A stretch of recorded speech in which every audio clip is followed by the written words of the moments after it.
ज्यावेळेस civil servant म्हणून तुम्ही ॲस्पिरंट होता, ज्यावेळेस सिव्हिल सर्वंट होता, त्यावेळेस तुमचा rule of law implementation, executive side, rule of law, कायद्याचं राज्य, equal treatment of law, equal protection of law, हा तुमचा बेसिक प्रिमाइस आहे. बेसिक म्हणजे सीओ मध्ये असं केलं, तुम्ही व्हाईस चान्सलर डीन झाले, ॲडमिशन कमिटीचे तुम्ही हेड आहे. सिम्पल.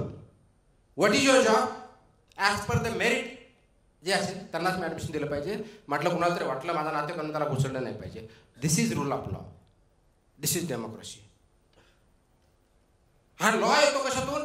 लोकशाहीमधून तो बनवला गेला आहे. म्हणून तुम्हाला लॉ मध्ये नसेल, you have debate about it, point out की the alternative you proposing is better than the existing one, और आता काहीच नाही, हा प्रपोज करा, तो पास करा, तो इम्प्लिमेंट करा.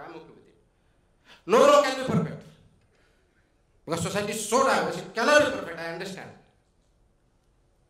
But ultimately, social interest, public interest has to be served, not the individual interest alone. Not the individual interest alone. तो फक्त काही लोकांपुरता मर्यादित न राहता, काही लोकांना त्याचा बेनिफिट न होता, मेजॉरिटीला त्याचा तोटा न होता. ग्रेटेस्ट हॅपीनेस, ग्रेटेस्ट नंबर जो म्हणतो, बेंथाम जे आपण म्हणतो, त्या टर्ममध्ये युटिलायटेरियन जरी नाही गेलं तरी रिअल विल आणि ट्रू विल, समाजाची आवश्यकता काय, त्यानुसार आपल्याला पुढे नेण्यासाठी काय केलं पाहिजे हे बघून आपण पुढे गेलं पाहिजे.